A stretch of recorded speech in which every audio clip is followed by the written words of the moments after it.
Бәріңе сәлем. Бүгінгі YouTube не хабарда қазақ ютуберлерінің коллаборациясы туралы және де YouTube пен TikTok'тағы жаңа функциялар туралы айтатын боламын. Ал сен видео басылмай тұрып бірден лайк басып, арнаға тіркеліп отыр.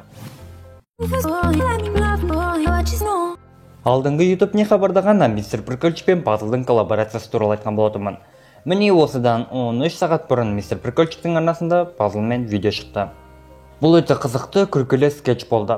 Ал Пазлдың арнасындағы Прикольчикпен видео қашан шығатынын білмеймін. Бірақ осы 1-2 күн ішінде шығып қалуы керек. Сен ютубер емессің бе? Я ютубермін ғой анау. Тоқта. Өзім тамам. Ноник KZ. Жоқ, бауырым қателестің. Мен Алик KZ. Точно Алик KZ. Ассаламу алейкум достар. Сендермен бірге мен Алик KZ. Текілсіз ғой. Жоқ. Міне Алик. Сәлем.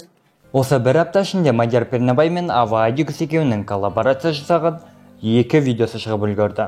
Бір видеосында олар бәстеседі. Ава Адикус 2 килограмм тамақты жеп бітірсе 10 000 теңге алады, ал ұтылса шоттың ақшасын төлейді.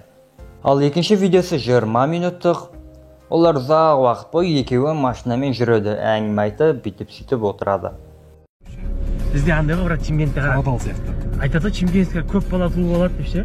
Бізде андай да, мысалға бір ата-ана 15 бала туып алады да, например. Енді ерте үйленеді ғой. Иә, 15 бала туады да. Жоқ, брат, олай емес екен.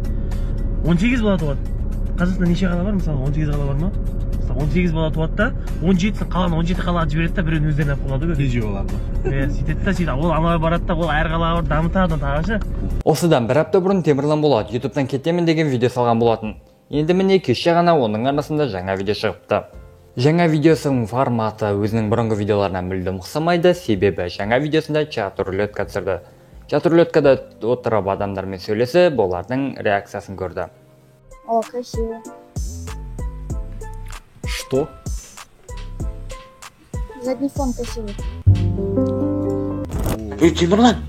О, привет! Ема, Темірлан болып достар сөзден. Бля, брат, тоқташы. Бля, мен болғым бар. Бір жыл бұрын.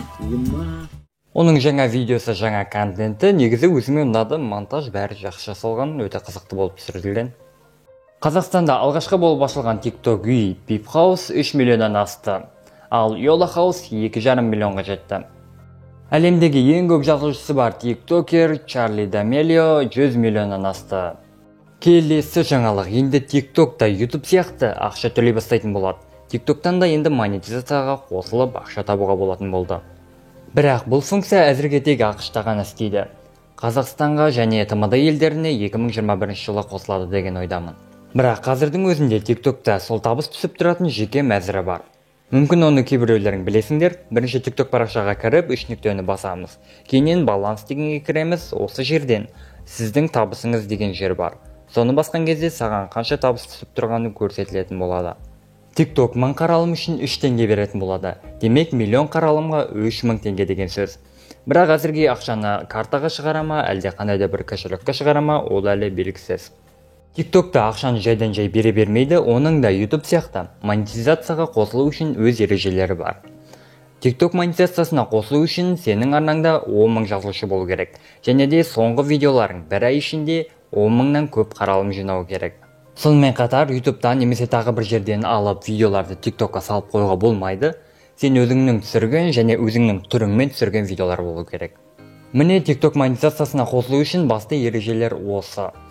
Енді TikTok үшін 10 000 жазылушы, 10 000 просмотр деген көп емес деп ойлаймын. Соңғы жаңалық, осы айда YouTube та өзінің монетизацияға байланысты ережелерін өзгертті.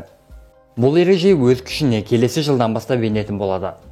Енді келесі жылдан бастап YouTube'тың рекламасы барлық видеолардан шығатын болады. Сенің арнаң монетизацияға қосылған ба, қосылмаған ба, еш маңызды емес. Бұрынғы YouTube ережесі бойынша сен арнаңа монетизация қосу үшін, видеоларынан реклама шығу үшін, арнаңда кем дегенде 1000 жазылушы болу керек болатын, және де 4000 сағат қаралым жинау керек болатынсың. Енді сен ол дәрежелерге жеттің ба, жетпедің ба, маңызды емес, видеоларында реклама шығатын болады, бірақ ақша төленбейді. Тек сол дәрежелерге жеткен соң барып, монетизацияға қосылған соң барып, саған ақша төлене бастайды. Әрине, егер видеода қандай да бір орынсыз оқиғалар бар болса, немесе авторлық құқық бұзылған болса, бұл видеода реклама шықпайды. Бүгінгі YouTube'те хабар осындай болды. Егер видео ұнаған болса, жаңалықтар ұнаған болса, лайк басып, достарыңмен бөлісуді ұмытпа. Басқа да жаңалықтарды жіберіп алмаш үшін арнаға тіркеліп қоңыраушаны басып қой.